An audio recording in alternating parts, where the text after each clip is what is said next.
കർത്താവിൻ്റെ പരിശുദ്ധമായ നാമം വാഴ്ത്തപ്പെടുമാറാകട്ടെ. അനുഗ്രഹീതമായ ഈ നല്ല പ്രഭാതത്തിനാണ് കർത്താവിന് സ്തോത്രം ചെയ്യുന്നു. ഈ പ്രഭാത സന്ദേശം കേൾക്കുന്ന എല്ലാ പ്രിയപ്പെട്ടവർക്കും വീണ്ടും വരുന്നവനായ ക്രിസ്തയേശുവിൻ്റെ നാമത്തിൽ എൻ്റെ പ്രഭാത വന്ദനങ്ങളെ നിമിഷമർപ്പിക്കുകയാണ്. പ്രാർത്ഥനയോടും ദൈവാശ്രയത്തോടുകൂടി ഈ സന്ദേശത്തിലേക്ക് നിങ്ങളുടെ ശ്രദ്ധയെത്തിയിരിക്കുന്നു. യെശയ്യാ പ്രവാചകന്റെ പുസ്തകം 49-ാം അധ്യായം അതിൻ്റെ 16-ാമത് വാക്യം.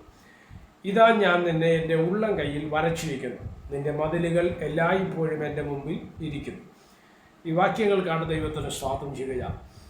വളരെ ശ്രദ്ധേയമായ ഒരു വാക്യമാണ് ഇന്ന് പ്രഭാതത്തിൽ നിങ്ങളുമായി പങ്കുവയ്ക്കുവാൻ കർത്താവിൽ ശരണപ്പെടുന്നത്. ശ്രദ്ധിച്ചേ, രണ്ട് കാര്യങ്ങൾ ഈ വാക്യങ്ങൾക്കകത്ത് വെളിപ്പെടുത്തുകയാണ്. ഒന്ന്, ഞാൻ നിന്നെ എൻ്റെ ഉള്ളം കയ്യിൽ വരച്ചിരിക്കുന്നു. രണ്ട്, നിന്റെ മതിലുകൾ എപ്പോഴും എൻ്റെ മുൻപിൽ ഇരിക്കുന്നു. അപ്പോൾ ദൈവത്തിൻ്റെ സംരക്ഷണം, ദൈവത്തിൻ്റെ കാവൽ ഏത് വിധത്തിലാണ് എന്നുള്ളതാണ് നമുക്കിവിടെ മനസ്സിലാക്കുവാൻ തക്കവണ്ണം കഴിയുന്നത്. പലതരത്തിലുള്ള പ്രയാസങ്ങളും പ്രതിസന്ധികളും ഒക്കെ ഉള്ള നിറഞ്ഞ ഒരു ലോകത്താണ് നമ്മൾ ജീവിക്കുന്നത്, അല്ലേ?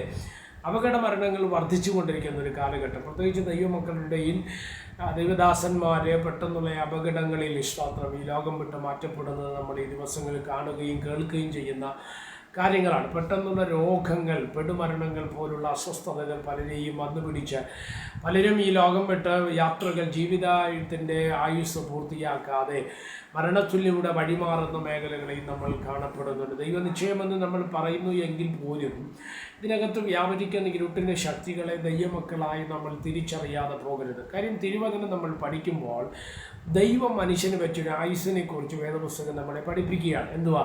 70 ഏറെയായാൽ 80. അത് മനുഷ്യൻ്റെ ആയുസ്സിൻ്റെ ഒരു തലമാണ്. അപ്പോൾ അതിന് മുമ്പ് മരണപ്പെടുന്നവർ പിശാച് കൊണ്ടുപോകുന്നതാണ് ഈ പറയുന്നത് എന്ന് നിങ്ങൾ ചിന്തിക്കാം. ഇല്ല, ദൈവനിശ്ചയം അതിനകത്തുണ്ട്. ഒരു മനുഷ്യൻ്റെ ആയുസ് എത്ര എന്നുള്ളത് ദൈവത്തിൻ്റെ നിർണയത്തിനകത്ത് വരുന്നൊരു കാര്യമാണെങ്കിലും ബൈബിൾ നമ്മോട് പറയുന്നൊരു കാലഘട്ടമുണ്ട്, അല്ലേ? മനുഷ്യ ആയുസ്. അപ്പോൾ ഇതിൻ്റെ മറവിൽ പല മേഖലകളെയും നമ്മൾ ശ്രദ്ധിച്ചാൽ അനർത്ഥങ്ങൾ പെട്ടെന്ന് വന്നു കയറുന്ന ചില അവസ്ഥകളുണ്ട്. മനുഷ്യൻ്റെ പാപമോ അകൃത്യമോ ഇല്ലെങ്കിൽ നാളുകളെ ദൈവം ചിന്തിച്ചിട്ടൊക്കെ പലരുടെയും ആയുസ്സിനെ ഭൂമിയുടെ പരപ്പിൽ നിന്ന് എടുക്കുന്നതായിട്ട് നമ്മൾ വായിക്കപ്പെടുന്നുണ്ട്, സ്തോത്രം മനസ്സിലാക്കപ്പെടുന്നുണ്ട്. പക്ഷേ ഇന്ന് പ്രഭാതത്തിൽ നിങ്ങളുമായി ഞാൻ ഈ ചിന്ത പങ്കുവയ്ക്കുന്ന സമയത്ത് ദൈവത്തിൻ്റെ കാവൽ എന്ന് പറയുന്നത് വളരെ വലുതാണ്, അല്ലേ? മനുഷ്യൻ്റെ ചിന്തകൾക്ക് അതീതമാണ് ദൈവത്തിൻ്റെ സുരക്ഷിതത്വം എന്ന് പറയുന്നത്. ദൈവത്തിൻ്റെ സുരക്ഷിതത്വത്തിൻ്റെ ഒരു തലമാണ് നമ്മളിവിടെ വായിച്ചത്. അവൻ നമ്മെ ഉള്ളം കയ്യിൽ വരച്ചിരിക്കുന്നു. നമ്മളെ എവിടെയാണ് ദൈവം വെച്ചിരിക്കുന്നത്? അവൻ്റെ കരത്തിൻ്റെ ഉള്ളം കയ്യിൽ നമ്മളെ ദൈവം വെച്ചിരിക്കുന്നു. അതിൻ്റെ മുമ്പിലത്തെ വാക്യങ്ങൾ ശ്രദ്ധിച്ചാൽ 49-ന്റെ 16-ാമത് വാക്യമാണ് നമ്മൾ വായിച്ചത്. അതിൻ്റെ മുമ്പിലത്തെ വാക്യങ്ങൾ നമ്മൾ ചിന്തിച്ചാൽ അവിടെ നമുക്കിങ്ങനെ കാണുവാൻ കഴിയും. പെറ്റതള്ള തൻ്റെ കുഞ്ഞിനെ മറക്കുമോ? മറന്നാലും ഞാൻ നിന്നെ ഒരു നാളും മറക്കയില്ല എന്ന് പറയുന്ന ഭാഗത്തെയും നമുക്ക് കാണുവാൻ തക്കവണ്ണം ഇടവരുന്നുണ്ട്.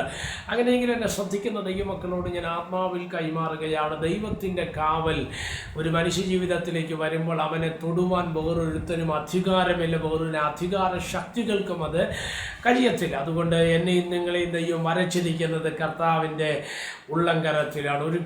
ഒരു ചിന്ത കൂടെ ഞാൻ പറയാം. ലോകത്തിലെ മുഴുവൻ സംവിധാനങ്ങൾ നമുക്ക് വിരോധമായി പൊന്തി വന്നാലും ഞാനും നിങ്ങൾ ഭാരപ്പെടേണ്ട. കാര്യം കർത്താവിൻ്റെ ഉള്ളം കയ്യിൽ വസ്തുവായിട്ട് നമ്മൾ ഇരിക്കുമ്പോൾ ഒരു ദുഷ്ടശക്തിക്കും ഒരു മാനുഷിക മേഖലകൾക്കും ഒരു പൈശാചിക പ്രവർത്തന മണ്ഡലങ്ങൾക്കും നമ്മളെ തൊടുവാൻ കഴിയത്തില്ലെന്നുള്ള ഉറപ്പോടുകൂടെ ക്രിസ്തീയ ജീവിതം നയിപ്പാൻ ദൈവത്തിൻ്റെ ആത്മാവ് നമ്മെ സഹായിക്കട്ടെ. പ്രാർത്ഥിക്കാം. പരിശുദ്ധ പിതാവേ, ഈ സന്ദേശത്തിനാണ് സ്തോത്രം ചെയ്യുന്നത്. ഈ സന്ദേശം കേൾക്കുന്ന എല്ലാ പ്രിയപ്പെട്ടവരെ തൃക്കരങ്ങൾ തരികയാണ്. അവിടുന്ന് ചെറുകടി മറയ്ക്കുകയും സഹായിക്കുകയും അനുഗ്രഹിക്കുകയും ചെയ്യേണ്ടതിനായി പ്രാർത്ഥിക്കുന്നു. സമസ്ത മേഖലകളെ തൃക്കരങ്ങളിൽ ഏൽപ്പിക്കുന്ന കൂടെ ഇരിക്കണം. മഹത്വം അങ്ങേക്ക് യേശു കർത്താവിൻ്റെ നാമത്തിൽ തന്നെ. ആമേൻ. എല്ലാവരെയും ദൈവം അനുഗ്രഹിക്കട്ടെ. God bless you.